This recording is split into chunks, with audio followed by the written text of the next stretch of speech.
मैं 10वीं वर्ग के लिए संस्कृत व्याकरण के पहले पाठ के साथ आज पुनः उपस्थित हूँ। हम पहले से ही विसर्ग संधि का अध्ययन कर रहे हैं और विसर्ग संधि के अध्ययन की कड़ी में हमने सत्व, रुत्व इन दोनों को देखा और आज हम उत्व का अध्ययन करेंगे। अब सवाल है कि आखिर उत्व हम कहते किसको हैं? तो उत्व का अर्थ है विसर्ग का उ में परिवर्तन। विसर्ग का उ में परिवर्तन कब होगा? आप कहेंगे कि यहां लिखा गया है अह का ओ में परिवर्तन। तो यहां दो तरह की बात है। पहली बात तो आपको जानना है कि विसर्ग का परिवर्तन उ में होता है, लेकिन फिर यह भी देखना है कि विसर्ग से पहले अ है, तो अ और विसर्ग का उ ये दोनों मिलकर ओ में परिवर्तित हो जाते हैं। अब ऐसे हम कहते हैं कि अगर प्रथम पद के अंत में अ हो और दूसरे पद के शुरू में अ हो, तो अह का परिवर्तन ओ में हो जाता है और बाद वाला अ अवग्रह बन जाता है। ये अवग्रह का चिन्ह है। देखिए, ये एस की तरह ये अवग्रह का चिन्ह है।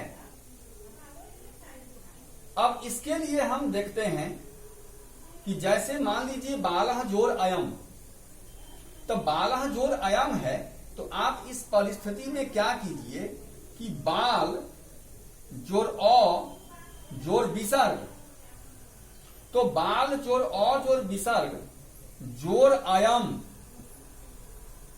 अब देखिए, ये विसर्ग आपका उ बन जाएगा। बाल जोर अ जोर उ और अयम। अब देखिए, गुण संधि के नियम से आप जानते हैं, कहा जाता है ए ओ अर्गुण जानिए। तो विसर्ग का परिवर्तन यहाँ उ में हुआ है और उससे पहले अ है। ये अ और ओ मिलकर के उ बन जाता है, ओ बन जाता है, सॉरी, बाल जोर ओ जोर अयम। अब ये और ओ जो है, इस ओ को ओकार बनाकर लौ के ऊपर लगा दीजिए, तो शब्द बन जाता है आपका बालो। अब यहां जो अ है, ये अ एस की तरह अवग्रह बन जाता है। ठीक से देख लीजिए, ये अ जो है ये अवग्रह बन जाता है और बन जाता है यम, और इस प्रकार शब्द बन जाता है आपका बालोयम।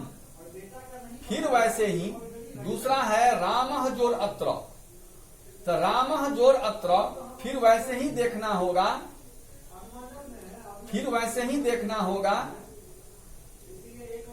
कि रामः अ है, तो अ के बाद विसर्ग है और ये विसर्ग उ में परिवर्तित होगा।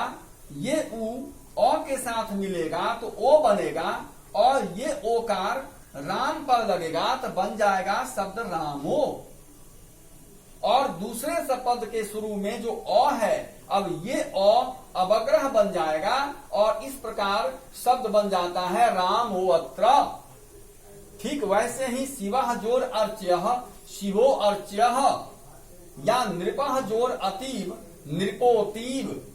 तो इस प्रकार हम कह सकते हैं कि यदि प्रथम पद के अंत में विसर्ग हो और दूसरे पद के शुरू में अ हो, तो विसर्ग में अ के बाद विसर्ग रहेगा।